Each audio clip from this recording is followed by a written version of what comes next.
Muy buenos días, queridos amigos. El día de hoy vamos a estudiar un poquito más a fondo lo que sería la profecía antes de Israel. Para ello, vamos a tomar estas diapositivas. Estas diapositivas están basadas en un libro que ya recomendé a ustedes. Se llama Introducción al Profetismo Bíblico del padre José Luis Sicre Díaz. Es todo un segmento, yo lo resumí, traté de hacerlo en menos diapositivas o el contenido más, ¿qué podríamos decir? Concentrado, pero leyendo el libro sin duda que ampliamos mucho nuestro conocimiento. Un segundo nomás, vamos a ver que esto esté bien, parece que está bien. Bueno, eh, hay que decir que la profecía como tal no es propiamente y exclusivamente una cuestión de Dios hacia el hombre, o sea, no es una vocación. Hasta ese momento pudiéramos considerarla incluso a la inversa. Es un esfuerzo del hombre por conocer a Dios. Aquí tenemos en el primer punto los dioses y la adivinación. A pesar de que Cicerón incluso decía que los dioses inmortales seguramente nada tenían que preocuparse de los seres mortales. Había y hay muchas personas que pensaban incluso hasta la actualidad que los dioses pueden revelar el futuro a los seres humanos o incluso cambiarlo y dotar de suerte. Comienza pues, bueno, no es que comience, sino que junto con los miedos del hombre aparecen estas soluciones tan dramáticas, tan drásticas, que son precisamente la explicación que los mismos dioses pudieran dar a estos fenómenos, y no solo la explicación, sino la proyección de algo nuevo, de algo que se va a, a suceder. Adivinación y magia. No se trataba solo de consultar el futuro, sino de modificarlo. Tal es el caso de Ocosías, que consulta a Baal Zebub de Ecrón, buscando que el dios cananeo le conceda la salud. Ahorita voy a explicar un punto interesante de Baal Zebub. Primero, en adivinación y magia. ¿Qué es la adivinación? La palabra adivinación procede del latín, que es ad divinum, pero es el equivalente pues de estas culturas cananeas, neoasirias, babilónicas, neobabilónicas, que precisamente tenían toda esta tradición de adivinación. Entonces, ad divinum significa hacia lo divino, hacia la divinidad. Y es esa búsqueda, incluso a veces hasta desesperada. ¿Por qué quería decir algo interesante? A mí me pareció interesante. Uh, es esta consulta que hace Ocosías a Baal Zebub de Cron. Primero, ¿quién es Baal Zebub? Baal, ya se ha dicho muchas veces, es el nombre genérico de Señor. Entonces eso significa Baal, Señor. Zebub significa moscas. Baal Zebub. ¿Y cuál es esta forma contracta o incluso en español de Baal Zebub? Pues Belcebú, Belcebú. ¿Y quién es Belcebú? Un demonio, ya lo sabemos. Pero hay toda una tradición en torno a esto. Recordarán ustedes que en el Evangelio se presentan con Jesús y le dicen, tú expulsas a los demonios con el poder de Belcebú, el príncipe de los demonios. En realidad no es una ofensa. No le están diciendo a Jesús que está lleno de un espíritu inmundo, ¿no? Para eso habrían utilizado Satanás. ¿Por qué usar Belcebú? Muy probablemente porque se están burlando de él. Baal Zebub es el señor de las moscas. Y en Necrón había una especie de cuartito que era un templo. Había esta práctica de adoración a este dios cananeo. ¿Y qué le hacían? Perdón, particularmente la gente, como sentía que allí en ese cuartito estaba el señor de las moscas y comía carne, bueno, pues pasaban por allí, llevaban sus pedazos de carne y desde lejos la lanzaban hacia adentro de ese cuartito, de ese templo de Baal Zebub. Entonces, imagínense ustedes la carne podrida que ya tenía días allí, y la gente llegaba y echaba carne. Entonces entendían como respuesta el zumbido de las moscas que al aventarle la carne pues se levantaban. Entonces imagínense ustedes esa repugnancia de lanzar la carne y luego después se levantan todas las moscas y se oye un zumbido terrible allí en ese cuartito. Bueno, pues esa era la respuesta de Baal-Zebub. Y era ahí en la costa filistea. Recuerdan que hablamos de la Pentápolis filistea. Uno de esas ciudades es Ecrón, porque es Gad, Asdod, Ascalón, Ecrón y Gaza. Son 5 ciudades. Ahora sí me acordé. Entonces, Ecrón es una de ellas y era particularmente la práctica filistea, la práctica cananea que se hacía allí. Entonces, para Jesús es una burla. Cerramos el paréntesis. Y aunque hayan sido prácticas bastante ridículas, bueno, pues la consideraban como si se tratara precisamente de algo real. Parecía pues que en la antigüedad el mago y el adivino eran la misma persona, porque la magia que hacía no se trataba exclusivamente o bueno, no exclusivamente, no se trataba para nada de lo que ahora hace un mago, que bueno, pues hace su magia, sus trucos, que hace de una manera muy interesante y creativa, incluso hasta juegos, ilusiones, no, sino que el mago era aquel que entraba en la divinidad, al igual que el adivino, pero que la cambiaba. ¿De qué se trata conocer el futuro si el futuro es trágico? Sino que lo cambiaba. Las formas de adivinación son divinatio, lo sagrado, ¿verdad? Bueno, esto en su etimología. La adivinación inductiva utiliza una gran variedad de recursos, pero todo ello a partir de la observación y de los fenómenos naturales. Esto es, a partir de la naturaleza, ahí va viendo, mira, ahora las ramas se hicieron para este lado, ahora las aves volaron para este otro lado, y entonces de allí va sacando sus propias conclusiones. También a partir de la observación de la naturaleza. Lo que sucede en la tierra es presagiado en el cielo, la luna como elemento de suerte.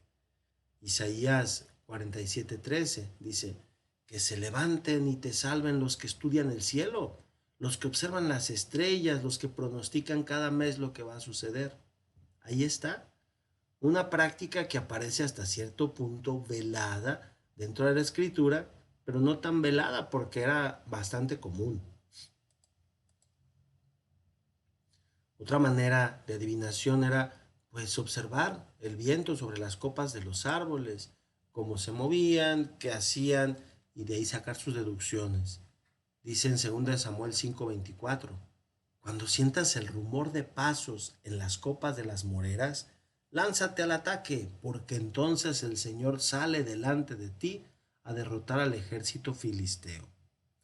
Alguien nos pudiera hacer pensar, bueno, pero es que el rumor de pasos uh, en las copas de las moreras muy probablemente sería porque viene el ejército y viene moviéndose, o bueno, hace que se mueva un poco la tierra y los árboles se mueven las copas.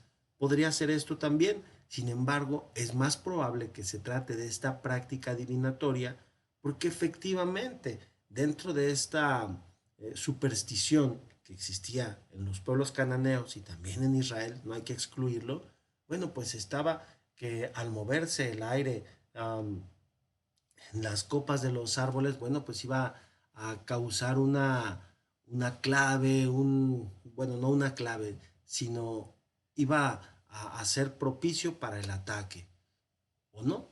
Esto dependería pues mucho de la situación del dios que estuviera diciendo si se lanzaban o si no se lanzaban.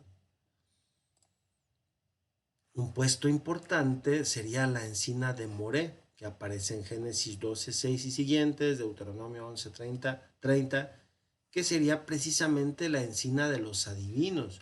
Y lo más interesante es que esta encina, pues es un árbol, evidentemente,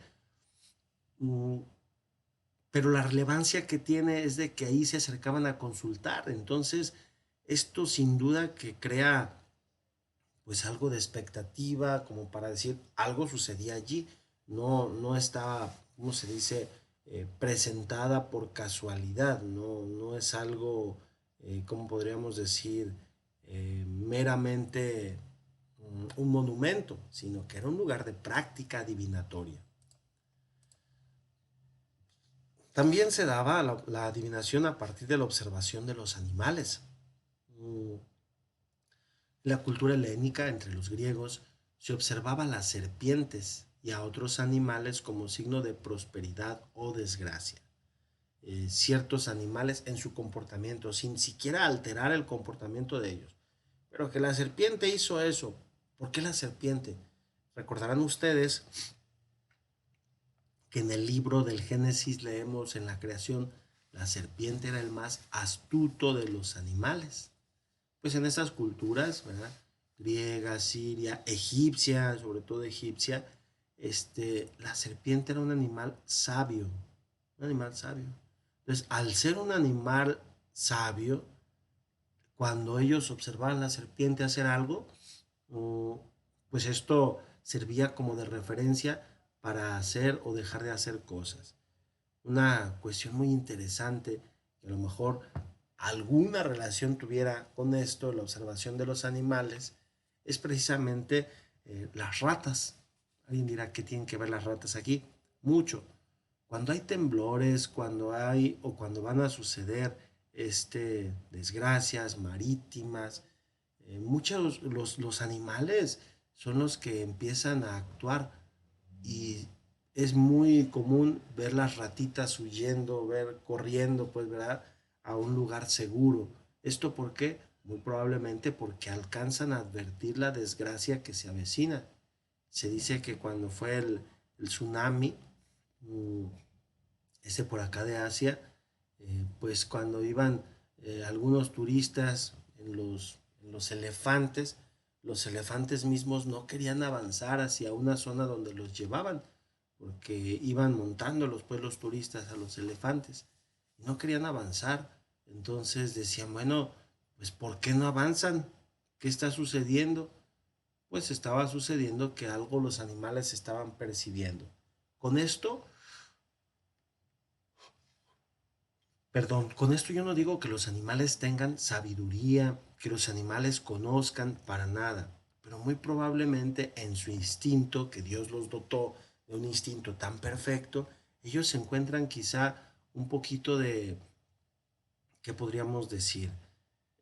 Pues de atención, de eh, quizá las vibraciones, quizá el clima, no lo sé, pero empiezan a detectar que algo grave está por suceder y entonces actúan. El ser humano en eso a veces es más lento, ¿verdad? Como que uno no está tan acostumbrado a observar los signos de la naturaleza. El Señor Jesús lo dirá en el Evangelio, cuando dice, ¿cómo? Dice, pues ustedes saben cuándo va a llover, cuándo no va a hacerlo, pues entonces conozcan los signos de los tiempos, ¿verdad? Pero bueno, esto pues era una práctica bastante común entre los griegos. Otro elemento era el estudio de los pájaros, la ornitomancia. Aquí le puse 3A porque es tercero A de teología, pero no es porque signifique algo especial, ¿verdad? Bueno, entonces el estudio de los pájaros, eh, hasta allí no intervenían con ellos, no les hacían nada, simplemente los veían volar o observaban sus comportamientos. Del Antiguo Testamento se piensa que Génesis 15:11 pudiera ser un indicio de eso, cuando dice, los buitres bajaban a los cadáveres y Abraham los espantaba. Esto es más que normal que los buitres bajen a los cadáveres, pero el hecho mismo de que bajen allí pudiera ser un presagio negativo, porque son los buitres los que bajan a comerse la carne ofrecida. Entonces Abraham los espanta. Hay mucha superstición en torno a esto en la actualidad. Por ejemplo, la gente que dice, ay, es que yo estaba en mi casa y entró ¿cómo se llama? Un colibrí. Entonces es señal de que alguien se va a morir. Pues, ¿dónde está la relación, verdad? Pero hay gente que lo cree. Hay gente que le tiene miedo a los animales negros.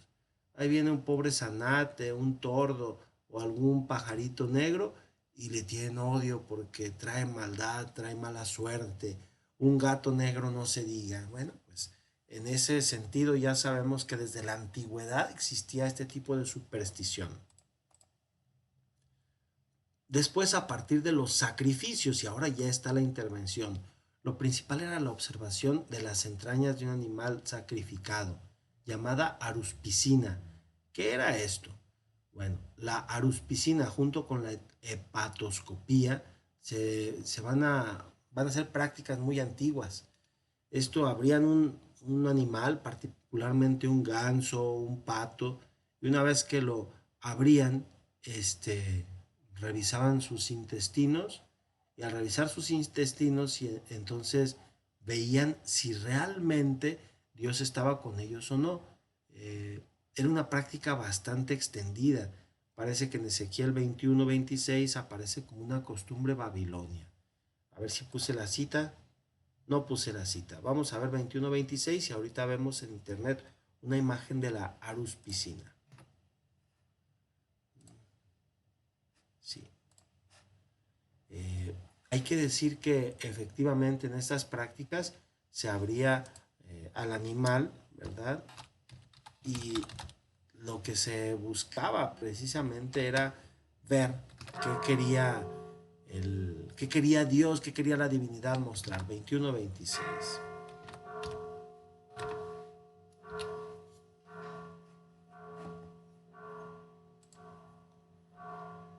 Dice, así dice el Señor Dios, quítate la tiara y depón la corona. Esto cambiará. Lo humilde será ensalzado y lo ensalzado será humillado. Pero ahí no termina.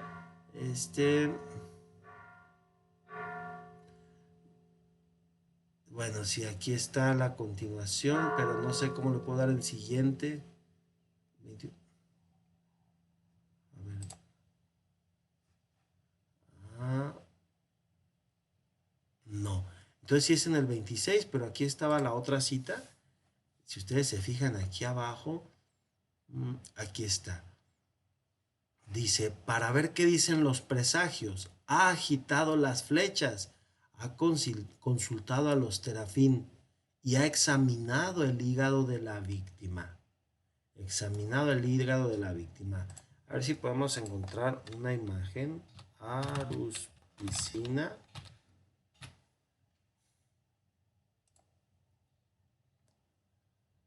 Aruspicina. Bueno, aquí está aruspicina etrusca. Aquí dice cómo hacerla, ¿verdad? Si ustedes se fijan, está en escritura cuneiforme, pero aquí explica cómo, cómo se realiza, en qué puntos pues del interior del abdomen del animal. Y por aquí, ¿dónde estaba esta imagen? Aquí arriba, aquí arriba. Vamos a ver. Se alcanza a ver. Bueno, aquí, perdón, ya nos ayudaron poniéndole sacerdote. Al abrir al animal, el sacerdote, que no necesariamente era un sacerdote en el sentido actual, pues era el que se acercaba a lo sagrado para abrir el animal, para leer y para decirle al otro, mira, esto es lo que dice la divinidad. La otra es la hepatoscopía. ¿Y cuál es la diferencia? La diferencia que la hepatoscopía es exclusiva del hígado. Bueno, aquí es un buey y están aquí viéndole el hígado para precisamente saber qué es lo que está deparando el destino, qué es lo que está mostrándoles la divinidad.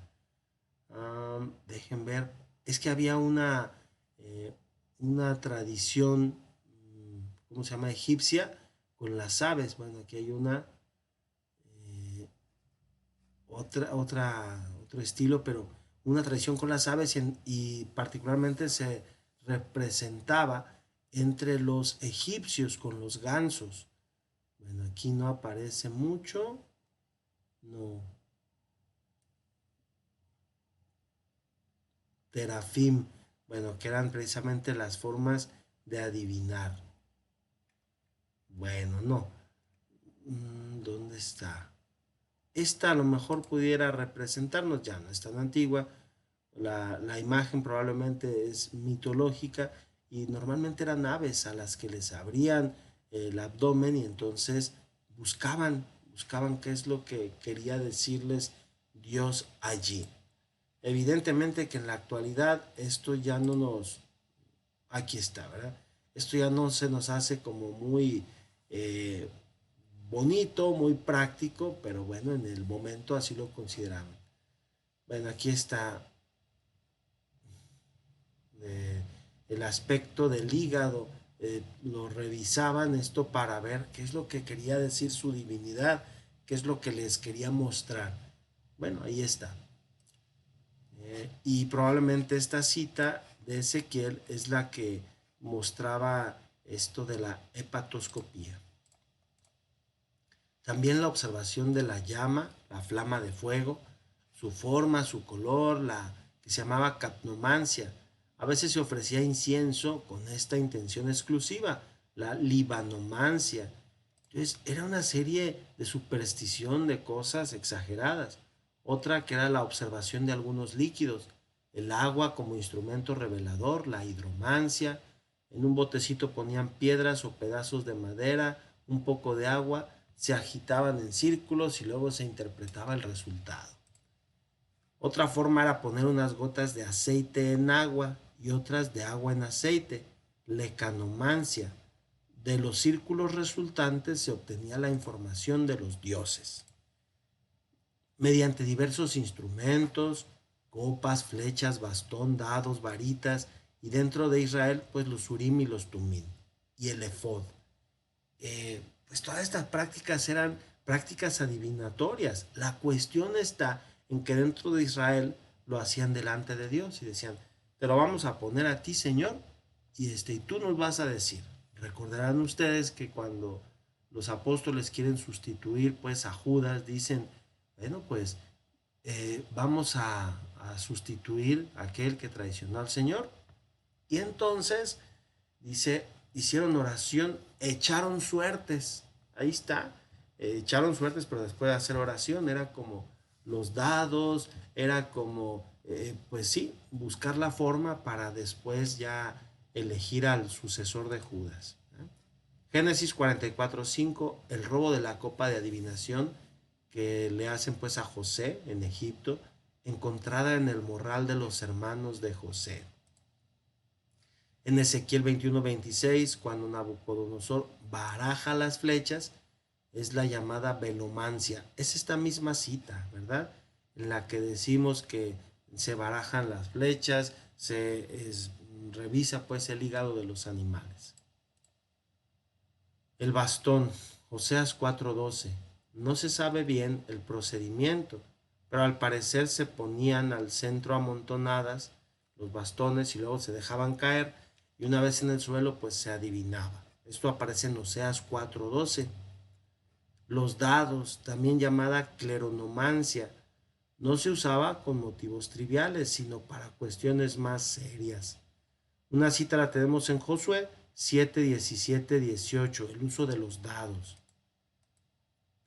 La adivinación intuitiva es la que se da a través de los oráculos, la cresmología.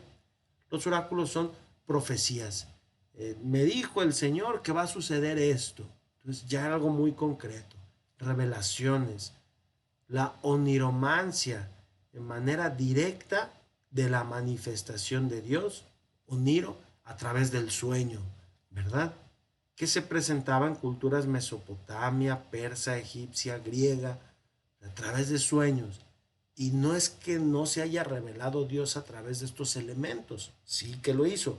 Un ejemplo es en San José, cuando está con la Santísima Virgen María, que ya piensa abandonarla, y se duerme y se le aparece un ángel en sueños y le dijo, en sueños.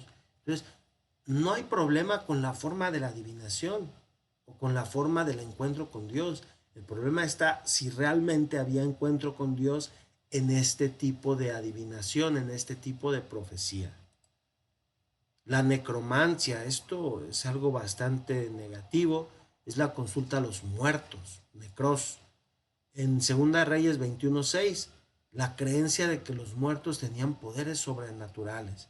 Recordarán ustedes cuando llega precisamente el rey Saúl desesperado buscando a Samuel, que ya está muerto, y llega con la pitonisa y le dice, a ver, invoca el espíritu de Samuel. Y dice, no, es que yo no puedo invocar eso porque el rey me tiene prohibido que lo haga. Y si lo hago, él va a tomar represalias. Entonces Saúl se descubre la cabeza y le dice, yo soy el rey, invócalo. Entonces pues ahí va la pobre mujer a invocar el espíritu de Samuel. Quizás se puedan ubicar los terafim en este segmento, que sería el equivalente a los ídolos familiares. En Ezequiel 21:26 ya dijimos que lo consultan a Nabucodonosor. Zacarías 10:1-2 también. Génesis 31, Jacob se los roba a Labán. Recuerdan esa parte, ¿verdad? Cuando la esposa de Jacob, Raquel, se sienta sobre los terafim y no los deja. Dice, no, papá, pues es que estoy en mis días. Y ya, pues así Labán ya dice, no, está bien, no te bajes del animal. Pero muy probablemente estaban allí, o más bien ahí estaban y por eso ya no se quiere bajar. Vamos a ver si los podemos mostrar, los terafim, que normalmente pues eran ídolos familiares.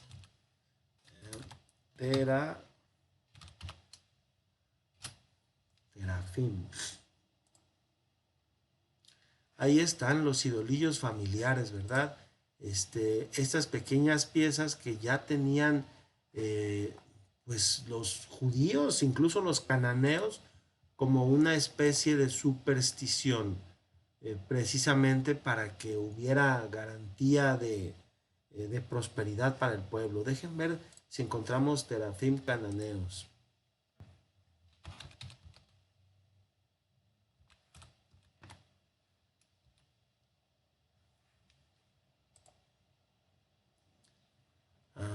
Bueno, aquí pone Dios de Abraham. Figura de una diosa sentada. Bueno, ¿cómo se llama? Y se me fue la palabra. La representación de esta figura muy probablemente sería cananea, pero no es la representación de Dios. Sí. No era la otra representación de Dios porque no se tenía mucha creencia, pues, ¿verdad? En esta figura tan estilizada. Más bien eran este tipo de figuras que ustedes pueden apreciar. Vamos a ver el sitio. Ahí están. Dice, puede ver las figuras en Judá durante la época bíblica, el periodo bíblico. Yo les había hablado de este tipo de figuras que combatió en el siglo VIII el rey Ezequías, ¿verdad? Esta página pues está en inglés, pero parece seria, ¿verdad? Figurines de diosas, o de una diosa, perdón. Bueno, será cuestión de leer con calma. Pero aquí está. En 1930, qué caray, el prominente investigador William Albright identificó la figura femenina o las figuras femeninas con la diosa cananea Astarte o Ashera o Asherot, una extranjera no judía, diosa de la fertilidad, de la sexualidad y de la guerra, que fue adoptada por los fenicios. Esta identificación remite o fue conservada de manera popular por muchas décadas. Esta sería la principal. Esta ya está un poco desgastada, pero recuerdan que yo les había dicho que normalmente le ponían los pechos abundantes, los pechos amplios. ¿Por qué los pechos amplios? Bueno, pues era una manera de que se hablara de fecundidad.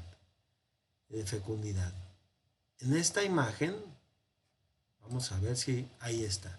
En esta imagen podemos ver un hecho interesante. Bueno, aquí está la figurilla o las figurillas, pero particularmente nos vamos a centrar en esta. Ahí están sus pechos abundantes y la diosa sosteniéndolos, como diciendo que sí, efectivamente, iba a garantizar eso quien tuviera este terafim. ¿Qué es lo curioso? Que tiene el cuello roto. ¿Y por qué es curioso? Algunos han pensado que el cuello roto se deba a la, pues sí, persecución que hizo Ezequías para destruir este tipo de ídolos, para acabar con este tipo de cuestiones que eran bastante difundidas pues entre los cananeos, obviamente anteriores a los fenicios, anteriores a los neoasirios, a los neobabilonios. Entonces, si era propiamente de estos pueblos y Josías en el siglo 8 los ataca a ellos, habría destruido todos estos ídolos y los habría tratado pues de, ¿cómo se dice?, de desaparecer, enterrándolos o haciéndoles algo. Esa es una opción. Otros han pensado que como es una imagen frágil, el cuello es la parte más delicada. Entonces, a la hora de almacenarse, con el paso del tiempo, pues es lo que va rompiéndose primero, el cuello. Pero no tenemos como una evidencia total de que sea o en el periodo de Josías, alrededor del año 720, o sea, más bien una cuestión del tiempo, ¿verdad? Pero esos eran los terafim que también existían en Judá. Bueno, y que ya después el Señor va a rechazar todo esto como una manera de abominación. Los oráculos se empleaban para diferentes circunstancias, para la elección del jefe o del monarca, para la guerra, para consultar sobre la salud o la enfermedad, Segunda Reyes 8:7 y siguientes. Ben-Hadad de Siria consulta al Señor a través de Eliseo. Y recordarán esa prueba del sol, ¿verdad?, que se recorre. Hablar de otras desgracias, cuando se iban a dar colonizaciones, esto sería como para decir, me animo, voy, lucho o me espero mejor. Otras circunstancias personales o del pueblo. Oráculos no pedidos. En este caso es el Dios mismo el que manda a su profeta a dar su mensaje. En los anteriores la gente le solicitaba al Dios una respuesta y en esta es Dios mismo el que da esa respuesta.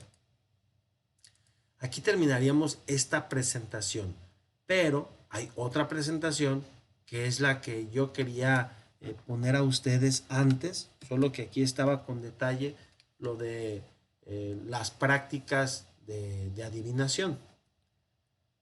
Es la de los profetas de Mari. Muy bien. Historia del movimiento profético, antecedentes de la profecía bíblica. El fenómeno profético no es exclusivo del pueblo de Israel. Esto ya lo habíamos dicho. Pero eso no le quita inspiración a los profetas bíblicos ni les resta originalidad. ¿Por qué? Cuando nosotros pensamos que la Biblia es original, pero en el sentido de que sus temáticas no son conocidas por nadie más, sino que son propias de la Biblia, pues hasta cierto punto creamos un problema, porque la Biblia nace en medio de un pueblo y el pueblo tiene su cultura, una cultura que de alguna manera pues está relacionada con otros pueblos. No es una cultura, ¿cómo decirlo?, aislada, no, sino más bien una cultura inmersa en un mundo de grandes culturas, valga la redundancia. Entonces, en este sentido hay que pensar que las figuras que toman los profetas, que el estilo, pues seguramente ya existía. Lo que cambia es el contenido y principalmente la inspiración de Dios. El estudio, pues, de la profecía en otras culturas ayuda mucho a entender la situación en el pueblo de Israel. Primero, Mesopotamia, Mari. Mari fue la capital del reino del norte de Mesopotamia, ojo, no de Samaria, ya más al norte, durante la segunda mitad del tercer milenio y la primera mitad del segundo milenio antes de Cristo. Estamos hablando de muchos, muchos años atrás. Controlaba las principales rutas comerciales entre Babilonia y Siria. En los textos descubiertos en esta ciudad, es curioso que para referirse a los profetas se les llama Muhum o Muhutum. el que se vuelve loco, el que entra en trance, o también apilum o apiltum, que es el que responde. Este era un profeta propiamente, aquel que pues se volvía loco, se alteraba y pues entraba en este trance. El primero hace referencia al modo de entrar en contacto con la divinidad. El segundo, a la misión que desempeña. Pero no es fácil distinguir ambos términos, porque normalmente su forma de ser y la misión en muchas ocasiones están relacionadas, pareciera ser lo mismo. Muy bien. Hay algunos textos que reflejan, según Neher, esta cuestión. En la primera parte dice, la revelación se da a hombres inspirados, cuya experiencia religiosa se puede considerar mística. Entonces, si es un místico el que está diciendo eso, pues hay que darle un poco de crédito. No hay por qué ser tan radicales, ¿no? El Dios basa sus reclamaciones en la elección y la alianza. Puede ser cualquier Dios, ¿eh? No hay que pensar que exclusivamente el Dios de Israel. Bueno, antes de pasar a Sulgi, vamos a ver dónde era Mari, ¿verdad?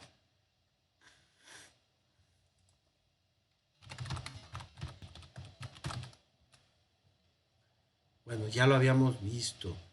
Mari, Mesopotamia. Aquí tenemos la ciudad de Mari. Vamos viendo primero el mapa. Si ustedes se fijan, ahí está Nínive, junto al río Tigris y junto al río Éufrates. Está Mesopotamia, acá está Babilonia. Y habíamos dicho que esta era una ruta comercial precisamente entre Babilonia y Damasco. Aquí alguien puede decir, pero ¿para qué pasar por Mari? Se iban derecho desde Babilonia a Damasco y no pasaban por Mari. No, ¿por qué no? Porque esto es desierto. Entonces, ¿a quién se le ocurriría irse por el desierto sin tener comida, sin tener agua, sin tener algo? Pues, ¿verdad? Pues no era nada cómodo eso. Entonces, ¿qué hacían? Bueno, aquí está Alepo, también es Siria. Se iban por toda la zona donde estaba el río Éufrates y luego ya después bajaban por acá. Aquí están los ríos, acá también en Ugarit está otro río, entonces esto era práctico.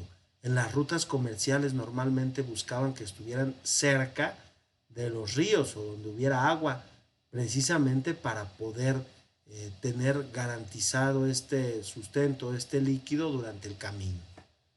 Había otra imagen acá de Mari.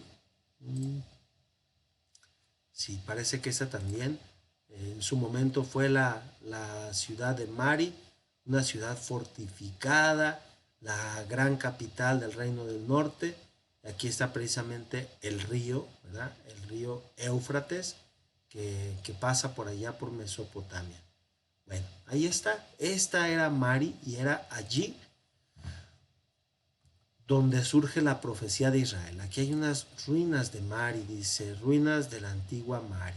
Pues ya, estas ruinas ya son verdaderamente muy limitadas porque pues estamos hablando de una ciudad que se fue deteriorando con el paso del tiempo por su misma antigüedad, ¿verdad? Bueno, aquí tenemos mapas, algunas tablillas. Bueno, ahí está. Ahora vamos a Sulgi.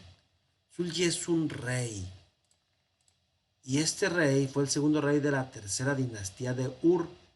Ojo, esta dinastía es una dinastía, ¿dónde está? Así, de una dinastía babilonia. Ur de los caldeos es Babilonia. Y Nabucodonosor también era babilonio, sí era babilonio, pero ese imperio se le conoce como neobabilonio, porque son los nuevos babilonios, no son de esta antigüedad, de 2000 años antes de Cristo, sino son muy posteriores, siglo VI, más o menos, cuando empieza su conquista. Bueno, entonces, este rey fue divinizado en vida, más tarde fue adorado como un dios. Esto era muy común. El texto de profecía sobre la destrucción de Babilonia tiene que ser al menos 8 siglos posterior y solo puede aplicarse al rey asirio Tukulti-Ninurta, 1233-1198. Fíjense bien, tiene que ser al menos 8 siglos posterior. O sea que no corresponde a algo que va a suceder, sino que ya sucedió. El texto termina con una serie de predicciones que proclaman salvación y desastre. En este caso, no podemos hablar de un texto profético. No hay divinidad que se revela, ni predicción. Sin embargo, el estilo parece muy similar al de Egipto o al mismo de la Biblia. Tenemos también el discurso profético de Marduk. El texto original es quizá de la segunda dinastía de Isin o quizá el reinado de Nabucodonosor I. Ojo, 1105, cuando el dios Marduk alcanzó la cima del panteón babilónico. También es la dinastía asiria, la dinastía babilónica. Sí, pero es la antigua todavía, es la babilónica antigua. Ya después tendremos la neobabilónica. En un discurso en el que Marduk se alaba a sí mismo, es un discurso en el que Marduk se alaba a sí mismo delante de los otros dioses y contiene una extensa profecía de salvación dirigida precisamente a Nabucodonosor I. ¿Esto en qué se conserva? En las tablillas encontradas en Asur y Nínive. Tablillas que están precisamente en escritura cuneiforme, flechitas, y que son quizá pues la escritura más antigua. En este texto falta el profeta y se trata únicamente de anuncios de eventos, pero nada parenético. ¿Qué es lo parenético? La palabra parenético significa exhortativo. Entonces estamos hablando de que no hay amonestaciones, pórtense bien, cambien, no, nada de eso. Simplemente es como un elogio, ¿verdad? Para Nabucodonosor I, una exaltación. Ahora viene ya la profecía neo-asiria. Y aquí vamos a suspender un poco. Continuando entonces con la presentación de la profecía neo-asiria, ya estamos, pues evidentemente no en la Asiria antigua, sino en la Asiria posterior, cuando ya aparecen pues grandes figuras, entre ellas Tiglat-Pileser o Tiglat-Palasar, Salmanasar, Sargón, Sennacherib, ya en tiempos bastante posteriores. ¿Cómo se llama? La cultura siria estará tentativamente hacia el 2000 antes de Cristo, y aquí ya estamos alrededor del 800, 700 antes de Cristo. Muy bien, en estos oráculos aparecen un total de 15 profetas, 10 mujeres y 5 hombres. La mayoría de las veces se indica el nombre, el lugar de residencia y la profesión de estos personajes. Los oráculos se refieren al rey, a veces a la reina madre y al príncipe heredero. Weipert ve los paralelos bíblicos más notables en Agías, Primera de Reyes 11, el oráculo de Natán, Segunda de Samuel 7, el oráculo de Ciro, Isaías 45, 1, 7, Ageo y Zacarías, Isaías 40, 55. Básicamente esos paralelos pudieran estar influenciados por este tipo de profecía. Las semejanzas que existen con la profecía bíblica son de estilo literario. Las semejanzas de fórmulas con los oráculos de salvación e incluso todo el esquema del oráculo. Cabe señalar, no necesariamente en su contenido. Esto no. Un príncipe vendrá. Este oráculo es muy famoso. Se trata de un texto que no se conoce su datación y a pesar de no tener mucha claridad encuentra similitudes con el libro de Daniel, sobre todo en la cuestión apocalíptica. Un príncipe vendrá y reinará 18 años. El país estará a salvo y florecerá, y el pueblo tendrá abundancia. Los dioses tomarán decisiones favorables para el país, soplarán buenos vientos. Ahí está. La profecía en Canaán. La existencia de un profetismo cananeo es de sobra conocida, pues, a los antiguos lectores de la Biblia. Basta recordar el enfrentamiento de Elías con los 450 profetas de Baal en la cima del Monte Carmelo. Estamos hablando del 800 más o menos antes de Cristo, en este, ¿cómo se llama? Ambiente mucho antes de las invasiones neoasirias y neobabilonias. Había una práctica que hacían los profetas como con desesperación, y son las incisiones, la sangre. Algunos autores han pensado pues que esto provocaba un éxtasis profético que después pudo haber pasado a Israel. Recuerdan ustedes que le dice Elías a los profetas de Baal: es que Baal a lo mejor salió de vacaciones o no está, pues griten más fuerte para que los oiga. ¿Y qué hace los profetas? Se empiezan a picar, se empiezan a herir, a lastimar para sangrar, y así al sangrar pensaban, ¿verdad?, que iba a generarle compasión a Baal para manifestarse. Sin duda que esto también los hacía entrar en este éxtasis profético, en este trance, pues, ¿verdad? Hay otra profecía que se llama el viaje de Unamun, o también Wen Amón. Relata las aventuras del sacerdote egipcio Unamun, que hacia el 1100 a.C., poco antes de Samuel y los grupos proféticos, pues realiza un viaje a Fenicia en busca de madera de cedro para reparar la barca sagrada. Llega a Biblos y un medium tiene unas violentas convulsiones y ordena al rey que traiga al dios Amón. Los sacrificios se ofrecen antes, como lo hace Balán en Números 22-24. O sea, primero se presenta el sacrificio, primero se hace la petición y ya después se da el resultado de la profecía. Al parecer los reyes usaban estas prácticas de forma habitual. Tenían en su corte adivinos precisamente porque los reyes no se querían arriesgar a salir a pelear o a tener incluso alguna decisión que comprometiera al pueblo sin antes saber si esto iba a funcionar o no. Entonces muy probablemente esto habría sido como la base, o sea, tener profetas por profesión. Recordarán ustedes que cuando llega Jeremías al encuentro del rey Sedecías, pues ahí está el falso profeta, ¿verdad? Porque eran profetas del rey que estaban allí precisamente para adular al rey, en muchas ocasiones diciendo mentiras, pero esto no importaba porque lo interesante era que efectivamente se quedara bien con el rey. Sin embargo, conocemos más el profetismo cananeo gracias a la Biblia, más que a los documentos cananeos. Hay que decir que más que los documentos cananeos, porque muchos de ellos fueron destruidos precisamente en el esfuerzo que hacían los reyes de Judá por desaparecer estos vestigios.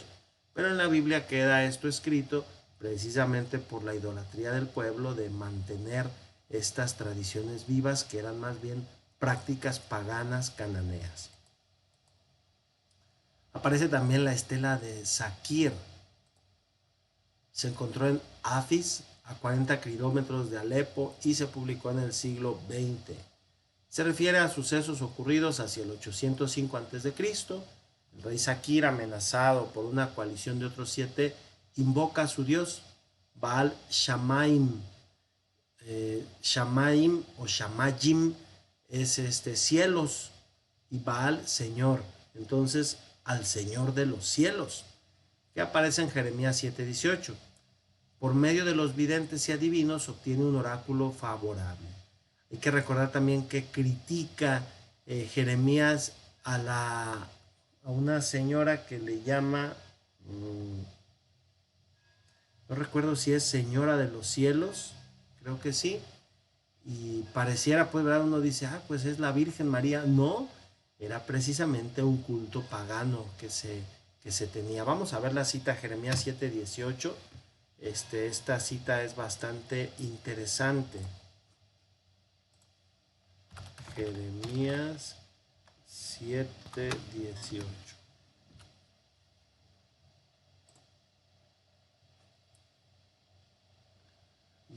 Los hijos recogen la leña, los padres encienden el fuego y las mujeres amasan la masa para hacer tortas a la reina del cielo y para hacer ofrendas a dioses ajenos para provocarme a ira. La reina del cielo no es la Virgen María, sino que era precisamente una divinidad cananea que está, pues, ¿cómo se puede decir? En sintonía con estas otras divinidades, con Baal Shamayim. Baal es Señor, entonces acá era la reina del cielo. Pues las prácticas cananeas, pues, que nunca se consiguieron erradicar, pues, de Israel. Así en su totalidad. Bueno, y esto se obtenía por medio de los videntes y adivinos, el oráculo favorable. Hay datos muy interesantes, el de la elección. Yo te hice rey, la protección de Dios, estaré junto a ti. El hecho de que Dios habla en primera persona, esto recuerda oráculos bíblicos como Isaías 41:10. No temas, que yo estoy contigo, no te angusties, yo soy tu Dios. Alguien diría, ah, caray, pero no pasa nada, simplemente estamos hablando de influencia. La diferencia con la Biblia es que la Biblia está inspirada por Dios, tiene influencias de muchos otros pueblos, pero está inspirada por Dios y eso la hace única. Nosotros hablamos español y el español no lo inventamos nosotros, lo que significa que es una herencia, es una herencia. Entonces, en ese momento, pues hablaban de la cultura que los circundaba y al final era una herencia, pero esa herencia también tiene la inspiración que determina que esa herencia no caiga en errores. Es bastante sencillo. Está también Deir Alá en Transjordania, que es uno de los textos más citados en los últimos tiempos y es la inscripción aramea encontrada por una expedición holandesa en 1967, precisamente en Deir Alá, junto al torrente Yabok. Lo más curioso es que el protagonista es el famoso Baal Ben Peor, el mismo que aparece en Números 22-24. Recordarán precisamente esta cita en donde ese Baal Ben Peor aparece en los oráculos famosos de Balaam, ¿verdad? Lo malo es que el texto está muy deteriorado y trata de mediados del siglo VIII o del siglo VI antes de Cristo. Estamos hablando ya de tiempos de las deportaciones tanto a Siria como Babilonia. Entonces esto nos haría pensar que no corresponde tan precisamente a tiempos más antiguos, propiamente cananeos. Sin embargo, ahí está este texto. Esto es útil para las tradiciones de Balán, lo que ya habíamos dicho, ¿verdad? Balance final. Y esto ya sería como nuestra conclusión. Se puede caer en el riesgo de la apología barata, es decir, defender a toda costa la originalidad del profetismo hebreo, omitiendo que Dios se comunica a toda clase de personas, no nomás a los judíos. Dios se pudo haber comunicado también, recordando esa cita bíblica que dice, de muchas maneras, en todos los tiempos, de muchas maneras, Dios ha hablado a los hombres. Hoy lo hace a través de su Hijo Jesús. Punto. Entonces, ¿cuál es el problema? Bueno, pues no hay problema. Dios quiere comunicarse, puede hacerlo. No tenemos tampoco que sentirnos con la exclusividad de Dios, ¿no? Dios es Dios de todos.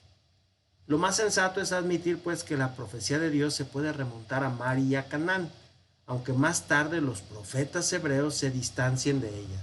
Evidentemente, allí surge el estilo profético, allí surge la profecía, pero después aparece la peculiaridad de la profecía de Israel. En definitiva, el problema no es la relación de la profecía israelita y la del Antiguo Oriente, sino la relación entre los primeros profetas bíblicos y sus continuadores. Aquí terminamos. Yo quiero decir antes algo, antes de concluir, y es que En ocasiones, al llegar a este punto, pudiéramos decir, pues entonces la Biblia es una copia de esos textos. No, la Biblia no es una copia de esos textos. La Biblia tiene la originalidad de que es Dios mismo quien se revela. Es Dios mismo quien manifiesta su amor por el pueblo. Es Dios mismo quien de una manera especial, aun a pesar de estas tradiciones o junto con estas tradiciones culturales de otros ambientes y de otros pueblos, Dios aparece como un Dios de amor. Esa es la revelación de la Biblia. En otros textos antiguos, seguramente mesopotámicos, egipcios, acadios, asirios, babilonios, en otros textos, los hombres, los seres humanos, son esclavos de Dios, no son sus hijos. Dios no ve por ellos con amor, sino que simplemente son esos esclavos que Dios crea para mandar al mundo, para causar desgracias, para causarles desgracias, incluso para experimentar con ellos. La gran diferencia es el Dios amor. Es como si nosotros leyéramos otro cuento que dijera, pues que una niña que iba al bosque y de pronto se encontró con un lobo. Rápido diríamos, Caperucita Roja. Pero resulta que en este otro cuento la niña era mala y la niña llevaba un rifle y mató al lobo. Podríamos decir, no, este cuento dice diferente. En este cuento la mala es la niña, porque mató a un pobre lobo indefenso que estaba ahí al resguardo de sus crías. No lo sé. Podemos ponerle más elementos que sean todavía más trágicos. Entonces alguien diría, esta es una copia de Caperucita Roja. Bueno, se inspiró, sin duda se inspiró, pero la temática, la profundización, los elementos son otros. Algo análogo tenemos que decir de la Sagrada Escritura.